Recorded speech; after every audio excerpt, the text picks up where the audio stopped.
తండ్రి, కుమారుడు, పరిశుద్ధాత్మ త్రియేక దేవుని నామం పేరట ఆమెన్. మన తండ్రి అయిన దేవుని నుండి, ప్రభు అయిన యేసుక్రీస్తు నుండి కృపా సమాధానములు మీకు కలుగునుగాక. ప్రియ విశ్వాసులారా, ఒక మహా ఉత్కృష్టమైనటువంటి చారిత్రకమైనటువంటి ఒక మహా ఘటన గురించినటువంటి ధ్యానం మనం చేయడానికి మిమ్మల్ని ఆహ్వానిస్తున్నాను. అది క్రీస్తు ఉత్థాన వేడుక. మనం అనుకుంటున్నట్టు క్రీస్తు పునరుత్థానము లేక ఈస్టర్ సెలబ్రేషన్. తత్సంబంధంగా మార్కు సువార్త 16వ అధ్యాయము కొద్ది వచనాలు మీ కొరకు నేను చదివి వినిపిస్తాను. విశ్రాంతి దినం గడిచిపోగానే మగ్దలేని మరియయు, యాకోబు తల్లి అయిన మరియయు, సలోమియు వచ్చి ఆయనకు పూయవలనని సుగంధ ద్రవ్యములు కొనిది. వారు ఆదివారం నా పెందరకడ లేచి బయలుదేరి సూర్యోదయమైనప్పుడు సమాధి యొద్దకు వచ్చుచుండగా, సమాధి ద్వారము నుండి మన కొరకు ఆ రాయి ఎవడు పొర్లించునని ఒకరితో ఒకరు చెప్పుకొనుచుండిరి. వారు వచ్చి కన్నులెత్తి చూడగా రాయి పొర్లింపబడి ఉండటం చూచిరి. ఆ రాయి ఎంతో పెద్దది. ప్రియ విశ్వాసులారా, ముందు ప్రార్థన చేస్తాం. కృపా కనికరం గల తండ్రి, సర్వ సృష్టికి ఆది సంభూతుడవు, సకల చరాచరముల యొక్క ఉనికిని శాసించే మహాదేవుడవు. దూతలు, మహాదూతలు, శరూపులు, కెరూబులు, భూమిపై ఉన్న భక్తులు, విశ్వాసులు నిరంతరము నిన్ను స్తుతిస్తున్నటువంటి, ఈ స్తుతిని అందుకుంటున్నటువంటి మహిమాన్వితుడవు మా యేసుక్రీస్తు ప్రభు తండ్రి. ఈ లోకమును మీరు మనుష్య కుమారుడుగా ఏతెంచి నీ అద్వితీయ అవతరణ ద్వారా భూమిపైన మనుష్య కుమారుడుగా సంచరించి నడయాడి శిలువపై మీరు చేసినటువంటి ఆ మహాయజ్ఞము పిదప మరణము పొంది 3వ దినమున ఉత్థానుడై మీరు లేచిన ఈ మహాఘటన పురస్కరించుకొని మేము చేసుకునే ఈ యొక్క పండుగను మీరు దీవించి రారమ్మని, మా హృదయాలు, మా కుటుంబాలు, మా జీవితాలలో ఈ పండుగ వెలువరింప చేయడానికి ఆనందాన్ని మాకు కలుగు చేయమని, నిత్య జీవపు అనుభవాలను మాకు ప్రసాదించమని యేసునామం పేరట వేడుకొనుచున్నాం తండ్రి, ఆమేన్. మీ అందరికీ క్రీస్తు ఉత్థాన మంగళకరమైన దీవెనలు, శుభ వందనములు మీకు చెప్తూ ఉన్నాను. I wish you all a very very exhilarating Easter greetings to you and to your family members. అలసిన హృదయాలు, ఆతురత, తీవ్రమైన మనోసంఘర్షణ, అంతర్మథనము, ఒక నిరాశ నిస్పృహల మధ్య కొట్టుమిట్టాడుతున్నటువంటి ఒక కమ్యూనిటీ, చిన్న గుంపు. ఇక్కడ మనం చెప్పినట్లు ఈ ఇద్దరు మరియమ్మలు, ఎవరు? యాకోబు తల్లి అయిన మరియమ్మ, మగ్దలేని మరియమ్మ. నిజానికి ప్రభు తల్లి మరియమ్మ కూడా ఆ సమయంలో సిలువ దగ్గర ఉందామె. ఇవి కాకుండాను సలోమి, వీళ్లకు ఈ చిన్ని స్మాల్ కమ్యూనిటీకి ఒక గొప్ప జవాబు, గొప్ప సందేశం వచ్చింది. అదేంటంటే, అక్కడ తెల్లటి నిలువుటంగి ధరించిన ఒక పడుచువాడని ఉంది. గ్రీక్లో యాంగిలోస్ అంటే, గ్రీక్ ఇంగ్లీష్లోకి వచ్చేటప్పటికి ఏంజల్ అంటున్నాం. Is messenger, a messenger who brought the message. Gabriel యాంగిలోస్ ఒక మెసేజ్ తెచ్చాడు మరియమ్మ దగ్గరికి. ఏంజల్స్ యాంగిలాయ్ ఎవరి దగ్గరికి వచ్చారు? గొర్రెల కాపరుల దగ్గరికి వచ్చారు. సో ఏంజల్ అని అంటే మెసెంజర్. వీళ్ళకి ఒక మెసేజ్ వచ్చింది. ఆ మెసేజ్ ఏంటంటే, వీళ్ళు కలవరపడుతుంటే కలవరం మధ్యలో వాళ్ళకి ఇచ్చిన జవాబు, మీరు కలవరపడకుడి, సిలువ వేయబడిన నజరేయుడైన యేసును మీరు వెతుకుతున్నారు, ఆయన లేడు, లేచి ఉన్నాడు. మీరు వెళ్ళి ఆయనకంటే ముందుగా గలిలయకు వెళుచున్నానని ఆయన చెప్పాడు. ఆయన మీతో చెప్పినట్లే మీరు ఆయన్ని అక్కడ చూతురు. అంటే మీరు గలిలయకు వెళ్ళండి, ఇక్కడ కాదని.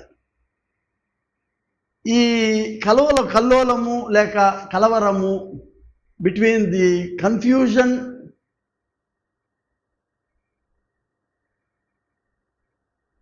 Of the minds God is answering. My first message is, this is called God encounter. దేవుడు ఈ చిన్ని మంద ద్వారా సర్వ సమాజానికి, అంటే రేపొద్దున ఈ ప్రొక్లమేషన్, ఏంజల్ తెచ్చిన ప్రొక్లమేషన్, ఈ మెసెంజర్ తెచ్చిన proclamation, it's going to be an eternal proclamation. ఒక నిరంతరమైనటువంటి సందేశం అయిపోయింది సర్వలోకానికి కూడాను. గాడ్ ఎన్కౌంటర్ అంటే దేవుడు వాళ్ళని పరామర్శించడం, దేవుని ప్రసన్నత పొందటం. ఎన్కౌంటర్ అంటే నెగిటివ్ మీనింగ్ ఉంది, ఎదుర్కొనడం అనేటువంటిది. కానీ ఇక్కడ దేవుడు వాళ్ళకి ప్రసన్నమై వాళ్ళకి ఇచ్చినటువంటి ఒక నిర్దిష్టమైన అనుభవాన్ని గాడ్ ఎన్కౌంటర్ అన్నారు.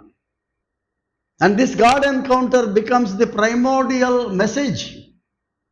ఒక ప్రాథమిక లేక అనాది సందేశం అయింది. అదేంటంటే, ఈ భూమిపైన మునుపెన్నడూ జరగనటువంటి ఒక గొప్ప ఘటనను దేవుడు తన జీవితంలో యేసు రూపాన జరిగించి చూపిస్తూ ఉన్నాడు ఆయన. అనాస్టాసిస్ అనే గ్రీక్ పదం ఉంది. అనాస్టాసిస్ అంటే తిరిగి నిలుచుండడం అన్నమాట. పడిపోయిన వాళ్ళు తిరిగి నిలుచుండుట, మరల నిలువబడుట. ఈ గ్రీక్ పదాలు గమ్మత్తుగా ఉంటాయి. చిన్న పదాలే అయినా అందులో నుంచి వేదాంత పరిభాషలో మన వాళ్ళు చాలా గొప్పగా తీశారు. తిరిగి లేచి నిలబడడం అనేటువంటిది, అంటే తిరిగి భూమిని తన్నుకొని లేచి నిలబడడం అనేటటువంటిది, తిరిగి పునర్శక్తిని సంపాదించుకోవడం అనేటువంటి అర్థాలు ఇందులో వస్తున్నాయి. అంటే ఎంపవర్మెంట్, తిరిగి నూతన శక్తిని సంపాదించుకోవడం. ఇది దేవుడి యొక్క తన మొదటి అనాది అనుభవం ఈ ఉత్థానం ద్వారా వీళ్ళకి చిన్ని గుంపుగా అందించాడు ఆయన. దీన్ని దేంతో పోలుస్తాను నేనంటే, నేను మటలాదివారం నాడు చెప్పాను ఒకటి, కైరోటిక్ ఎక్స్పీరియన్స్ అని. కైరోస్ అంటే దైవ సమయం, అది నిర్దిష్టమైన సమయం, అది ఈ చరిత్రలో మునుపెన్నడూ జరగనటువంటి సమయం, అది ఇప్పుడే ఇంకెప్పుడు లేనటువంటి సమయం.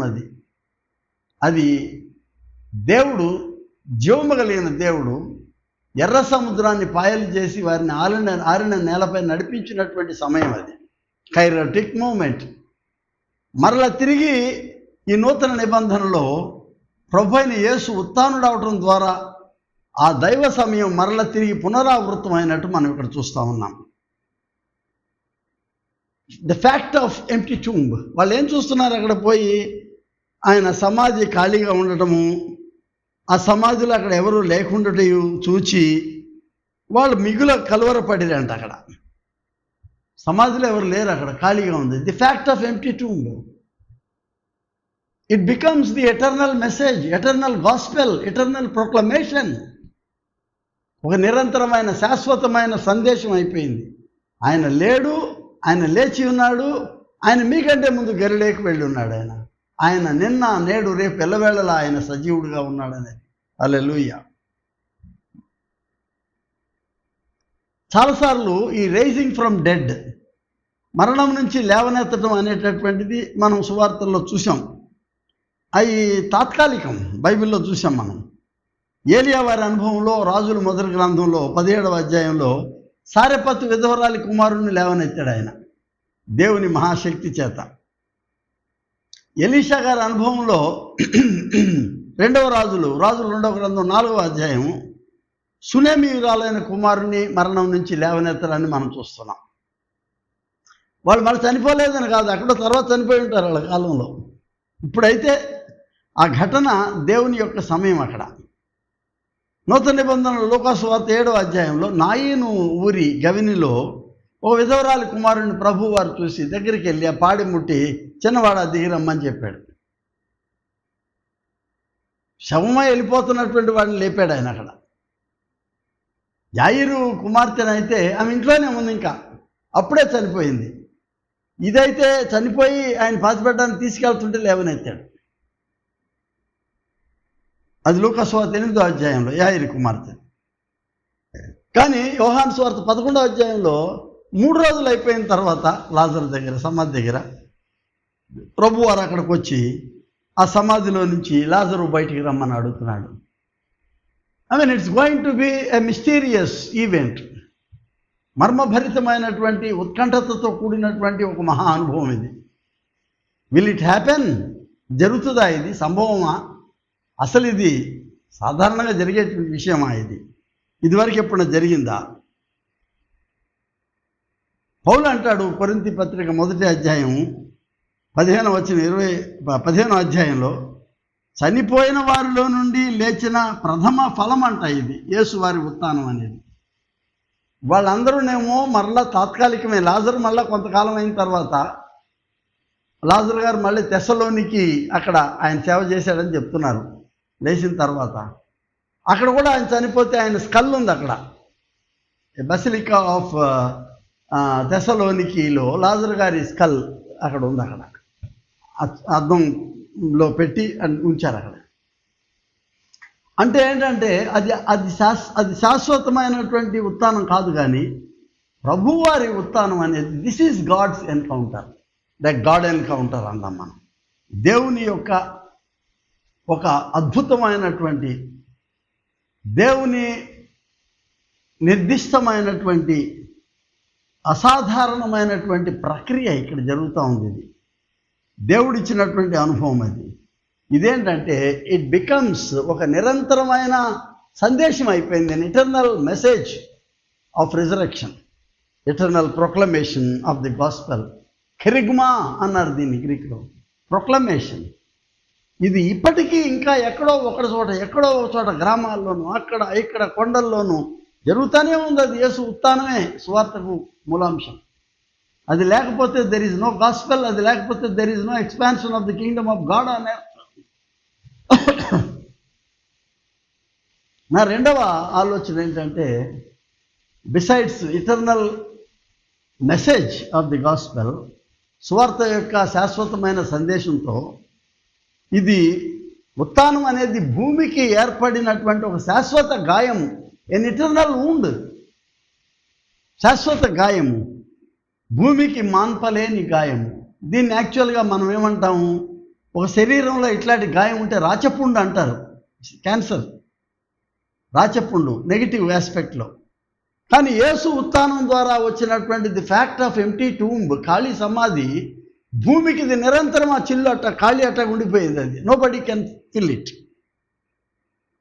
సాధు సుందర్ సింగ్ గారు అంటారంట, నేను మదీనా వెళ్ళాను, ప్రొఫెట్ మహమ్మద్ గారి సమాధిని చూశాను. అంత గ్లోరియస్, ఎంత సువాసన, పరిమళ భూయిష్టమైనటువంటి వాతావరణం అదంతా కూడాను చూశాను.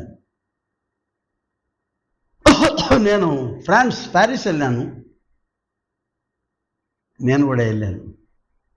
నెపోలియన్ బోనపార్టీ గారిది ఎకరాల మధ్య ఉందని, గ్లోరియస్ మార్బుల్ స్టోన్స్తో చాలా అద్భుతమైనటువంటి అలంకరణతో కూడిన సమాధి ఉంది అక్కడ.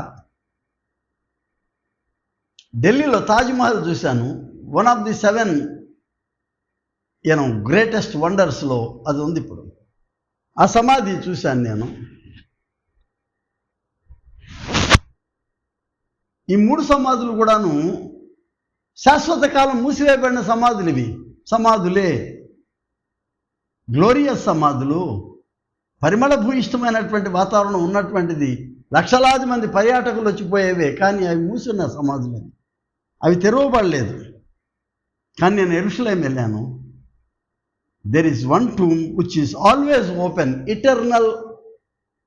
eternally the wound is open. The fact of empty tomb, ఇది ఎన్నటికీ మూయబడని. చాలామంది ట్రై చేశారంట రాజులు, యుద్ధాలకు వచ్చిన వాళ్ళు, including Alexander the great. Not Alexander the great, ఆయన పేరు ఏంటంటే ఐఎమ్ సారీ, అలెగ్జాండర్ క్రీస్తుకు పూర్వం. ఆ తర్వాత వచ్చిన ఆయన ఎవరంటే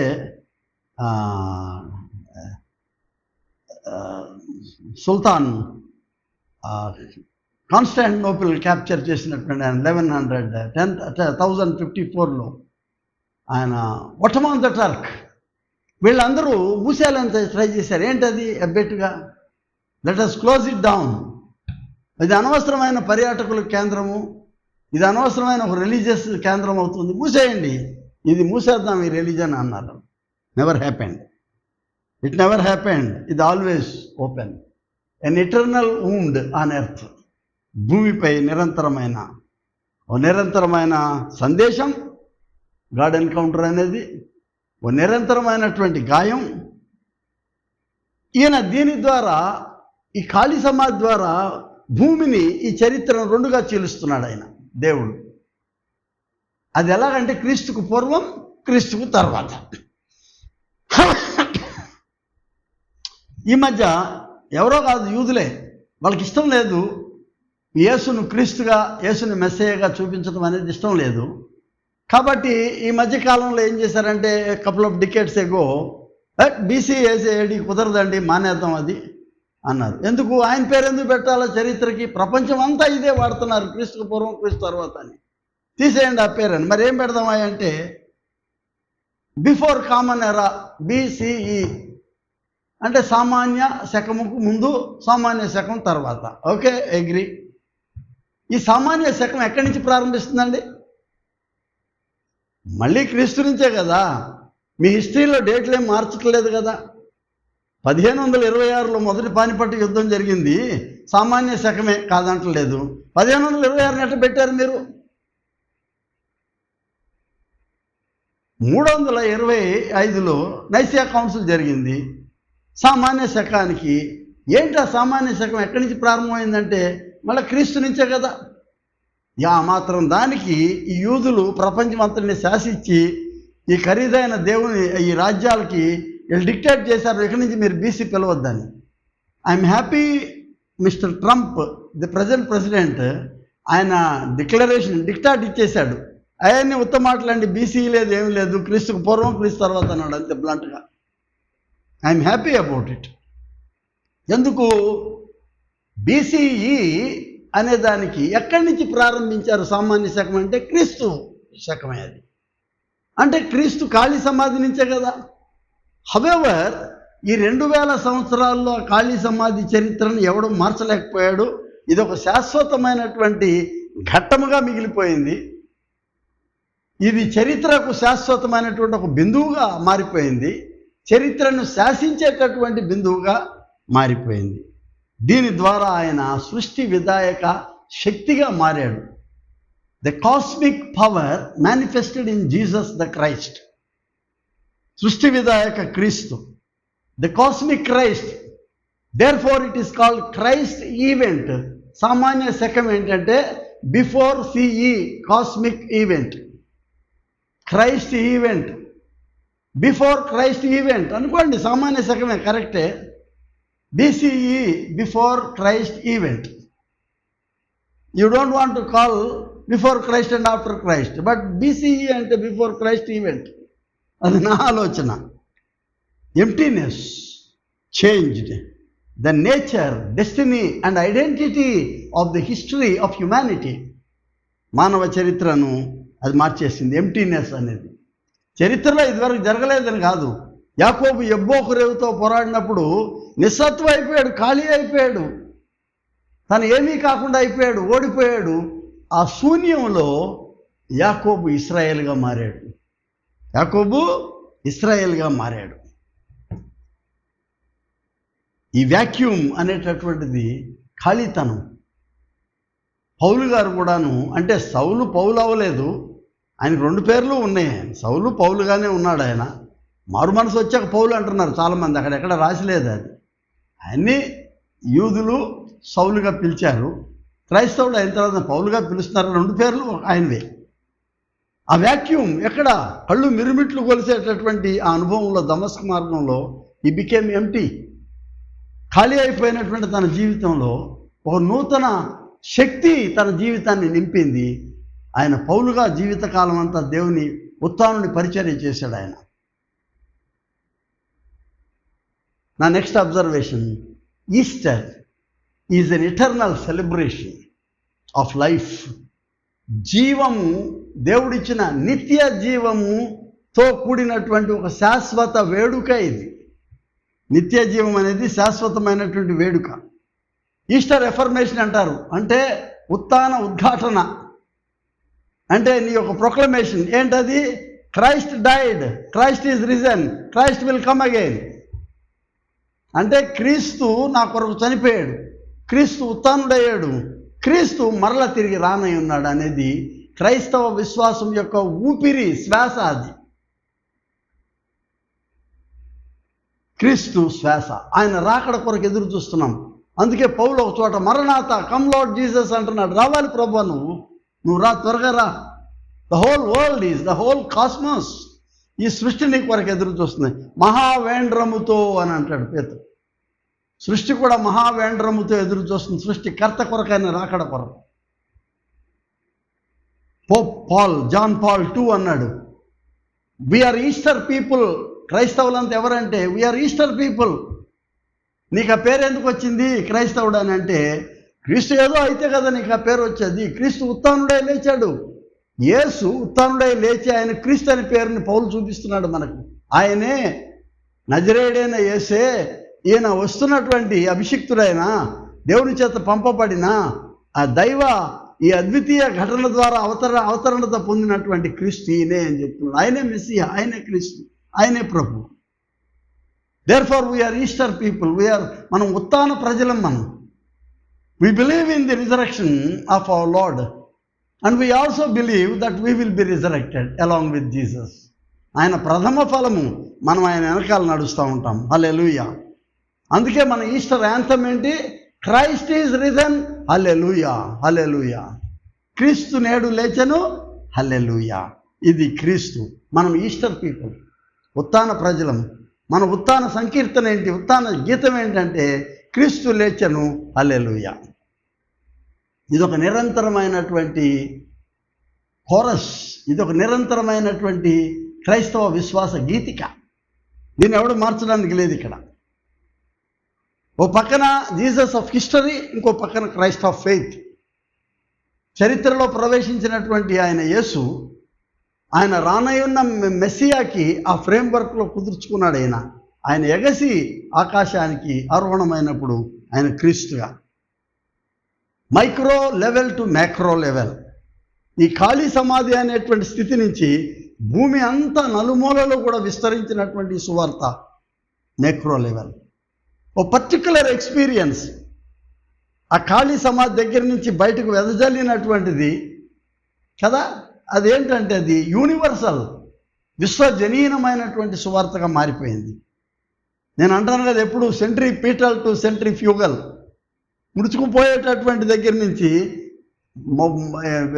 పరిమళించినటువంటి యొక్క పుష్పము పరిమళ భూయిష్టము. దిస్ ఈజ్ సెంట్రీ క్రిస్తూస్, క్రీస్తు కేంద్రితమైనటువంటి సువార్త. Jesus Christ lord of all. అపోస్తుల కార్యం 10:36 యేసుక్రీస్తు ఈ వీధిగా ఖాళీ సమాధి నుంచి అందరికీ ప్రభు, కాస్మిక్ లార్డ్. మనుషులకే కాదు, సర్వ సృష్టికి, సృష్టి విధాయక శక్తిగా ప్రభువుగా ఆయన మారాడు. స్నేహితులారా, మరో అబ్జర్వేషన్ నాది, చెప్పుకుంటూ వెళ్ళొచ్చు మనం. Easter is an eternal victory and eternal witness. ఒక శాశ్వత జయము, శాశ్వత సాక్ష్యం ఉత్థానం అనేది. ఏది? మరణమును జయించినటువంటి శాశ్వత జయం ఇది. ఇంతవరకు ఎవరు మరణాన్ని జయించిన వాళ్ళు లేరు, నా భూతో నా భవిష్యత్తు. ఇక్కడే జరుగుతూ ఉంది అది. మరణపు ముళ్ళును విరిచి ఆయన ఉత్థానుడై లేచినటువంటి ఘట్టం, శాశ్వత జయము మరణం మీద. ఇది శాశ్వత సాక్ష్యం. ఇది ఎపిస్టెమలాజికల్ టెస్ట్కి కూడా ఇది అధిగమించి, ఇది 2000 సంవత్సరాల క్రైస్తవ సంఘ చరిత్రను ఉద్ఘాటన చేసింది. ఇది ఒకే ఎపిస్టెమాలజీలో ఇది ఊహ అనుకుందాం పోని. అలా అనుకున్నప్పుడు ఈ 2000 సంవత్సరాల క్రైస్తవ సంఘాలు మ్యూజియంలో అయిపోయి ఉండాలి ఇప్పటికీ. గాంధీ గారి కళ్ళద్దాలు, విక్టోరియమ్మ తాగిన కాఫీ గ్లాసు ఇవన్నీ లేవు ఇప్పుడు. వాళ్ళు లేరు, వాళ్ళ వస్తువులు చూసుకుంటున్నాం మ్యూజియంలో. కానీ యేసు విషయంలో అలా కాదు. నీవు నేను సజీవుడైనటువంటి యేసును నమ్ముతున్నాం, సజీవుడైన యేసు శబ్దం వింటున్నాము, ఆయన స్వరం వింటున్నాము, ఆయనతో మనం నడుస్తున్నాము, ఆయన జీవించి ఉన్నాడని నమ్ముతున్నాం మనం. కెథీడ్రల్స్లన్నీ, చర్చెస్ కానీ ఇవన్నీ మ్యూజియంలో అయిపోయి ఉండేవి. యేసు జీవించకపోతే. He's not dead, he's risen. He's risen. And finally my friends, a empty tomb అనేది, ఖాళీ సమాధి అంటే క్రీస్తు ఉత్థానము, it becomes an eternal challenge to materialism. పదార్థపరమైనటువంటి ఐహిక లోకానికి ఇది ఒక పెద్ద సవాలు విసురుతూ ఉంది. ఎన్నో చేంజెస్ వచ్చినాయి ఈ పదార్థపరమైన వాటిలో. రెమింగ్టన్ టైప్ రైటర్ నుంచి కంప్యూటర్ వచ్చింది, కంప్యూటర్ నుంచి ఇవాళ ఏఐ వచ్చింది, ఏఐ నుంచి నెక్స్ట్ ఏంటో తెలియదు మనకు. బోట్లలో ప్రయాణం చేసే దగ్గర నుంచి ఫ్లైట్స్ వచ్చినాయి, ఫ్లైట్స్ నుంచి అంతరిక్షానికి వెళ్ళేది వచ్చింది. కానీ ఖాళీ సమాధి అలాగే ఉండిపోయింది. Then eternal challenge to materialism, పదార్థపరమైన ఛాలెంజెస్ మార్క్సిజం. ఆయన అన్నాడు, ఇదంతా మొత్తం మందయా ఈ విశ్వాసం అంతాను, మెటీరియలిజమే సోషలిజమే కరెక్ట్ అన్నాడు. అది అశాశ్వతమని తేలిపోయింది. ఎక్కడ ఎర్ర జెండాలే కనబడడం లేదు ఇప్పుడు. పసుపు జెండాలు, పచ్చ జెండాలు, తెల్ల జెండాలు, ఎన్ని రకాల జెండాలు వచ్చేసినాయి ఈ 100 ఏళ్లలో. పదార్థపరమైనటువంటి ఐడియాలజీ కొట్టుకుపోతుంది. ఇది ఎథియిజం కొట్టుకుపోతుంది, దేవుడు లేని తనమైన కొట్టుకుపోతుంది. నాస్తికత్వం లేదు, దీనికి సవాలు. It's an eternal challenge to materialism, eternal challenge to atheism, eternal challenge to pantheism. Pantheism అంటే డిఫరెంట్ థియరిటికల్ బిలీఫ్స్. బహుదైవ సిద్ధాంతానికి ఒకటే ఛాలెంజ్, యెహోవానగు నేనే నేనే, ఏకదైవ సిద్ధాంతం అనేది నమ్ముతున్నాం. సెయింట్ పాల్, అపోస్తలుడైన పౌలు అంటున్నాడు, ఆయన దీని విషయంలో కొరింథీ మొదటి పత్రిక 15వ అధ్యాయంలోను, యోహాను సువార్త 5వ అధ్యాయం 24 వచ్చినాడు, the word becoming eternal life. ఆయన భూమిపైకి ఆయన అవతరించినటువంటి ఆ వాక్యము, ఆయన అంటున్నాడు, నిత్య జీవానికి నేనే ఇస్తున్నాను అంటున్నాడు. I give you eternal life. ఎవడైతే నన్ను నమ్ముతాడో వాని కడుపులో నుంచి నిత్య జీవ ఊటలు పారిస్తాను అంటున్నాడు ప్రభువారు. ఏంటయ్యా ఈ ఈస్టర్ యొక్క బహుమానాలు, ఈ ఉత్థానం యొక్క ఫలితాలు ఏంటయ్యా అంటే బ్లెస్సింగ్ ఆఫ్ విక్టరీ, జయముతో కూడిన. కొరింథీ పత్రిక మొదటి అధ్యాయము 15వ మొదటి పత్రిక 15వ అధ్యాయము, మొదటి పత్రిక 15వ అధ్యాయము 55 నుంచి 57 వరకు. విజయమందు మరణం రింగివేయబడిను అని వ్రాయబడిన వాక్యం నెరవేరును. ఓ మరణమా నీ విజయం ఎక్కడ? ఓ మరణమా నీ ముళ్ళు ఎక్కడ? మరణపు ముళ్ళు పాపము, పాపముకున్న బలము ధర్మశాస్త్రమే. అయినను మన ప్రభువైన యేసుక్రీస్తు మూలముగా మనకు జయము అనుగ్రహించుతున్న దేవునికి స్తోత్రము కలుగునుగాక. Victory, it's an eternal victory. కొరింథీ అయిన తర్వాత తెస్సలోనికి పత్రిక మొదటి పత్రిక 4వ అధ్యాయంలో పౌలు మరొక మాట అంటున్నాడు. ఏంటంటే 4వ అధ్యాయం 16వ వచనంలో ఆయన చెప్పేది, ఆర్భాటముతోనూ ప్రధాన దూత శబ్దముతోనూ దేవుని బుర్రతోనూ పరలోకము నుండి ప్రభువు దిగివచ్చును, క్రీస్తునందు మృతులైన వారు మొదట లేతురు. Resurrection is gifted to you also along with him. ఆయన ప్రథమ ఫలము, ఆయనను విశ్వసించిన వారు మరణించిన తిరిగి లేతురు అనే వాగ్దానం ఇక్కడ కనబడతాం. మనము కూడా లేతుము. రోమీయులకు రాసిన పత్రిక 4వ అధ్యాయంలో 25వ వచనంలో ఆయన మరొక బహుమానాన్ని ఆయన చెప్తా ఉన్నాడు. ఆయన మన అపరాధముల నిమిత్తం అప్పగింపబడి మనము నీతిమంతులంగా తీర్చబడుటకై లేపబడేను. He will justify you and me. ఆయన ఉత్థానము ద్వారా మనందరినీ నీతిమంతులనుగా తీరుస్తాడని చెప్తా ఉన్నాడు. It's a great gift of resurrection. పేతురు మొదటి పత్రిక 5వ అధ్యాయంలో ఆయన వాడబారని కిరీటము గురించి మాట్లాడుతూ ఉన్నాడు. 1వ పత్రిక 5వ అధ్యాయంలోను 4వ వచనం చూడండి. 4వ వచనంలో, ప్రధాన కాపరి ప్రత్యక్షమైనప్పుడు మీరు వాడబారని మహిమ కిరీటం పొందుదురు. It's a very precious gift. వాడబారని అంటే it will not become old. It eternally it is a splendid shining throne, the crown is gifted to you. అదే మొదటి పేతురు మొదటి అధ్యాయంలో 4వ వచనంలో అంటున్నాడు ఆయన, మృతులలో నుండి యేసుక్రీస్తు తిరిగి లేచడం వలన జీవముతో కూడిన నిరీక్షణ మనకు కలుగునట్లు ఆయన అక్షయమైనది, నిర్మలమైనది, వాడబారినదినైన స్వాస్థ్యం మనకు కలుగునట్లు. నాట్ ఓన్లీ ఇది వాడబారిన క్రౌన్, వాడబారని స్వాస్థ్యం అంటే ఆయన సన్నిధానంలో నీవెన్నడూ వాడబారవు అన్నమాట. నీవు నిరంతరము అదే ఉత్సాహంతోనూ అదే స్వాస్థ్యాన్ని నువ్వు కలిగి ఉంటావు. ఫైనల్గా అపోస్తుల కార్యం 1వ అధ్యాయంలో అంటాడు, ద లార్డ్ కమ్స్ బ్యాక్. ఇది మన నిరీక్షణ. పౌలు చెప్పినట్లు ఆయన మరణాత, రమ్ము ప్రభువా రమ్ము. We're Easter people, we're waiting for him. We're Easter people, this is our eternal message.